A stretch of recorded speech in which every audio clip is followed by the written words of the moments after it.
Sėdim tam pačiam kambarį, bet akis žiūri ir į vienas kitą. Kada mes nustojom kalbėti, kada šita ugnis virto tik pelenais. Aš bandau atsiminti pradžią, kai viskas atrodė taip lengva ir aišku. Mes buvom komanda, mes buvom jėga, kas nutiko mums pakeliui.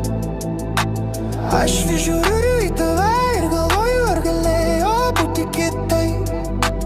Aš vis klausiu savęs, klausiu tavęs, ar mes viską padarėm. Ar išbandėm kiekvieną kelelę, ar atidavėm viską, ką turėjom, o gal per greit pasidavėm. Ar mes viską padarėm. Ar išbandėm kiekvieną kelelę, ar atidavėm viską, ką turėjom, o gal per greit pasidavėm. Ar mes viską padarėm, o gal mes tiesiog pavargom kovot.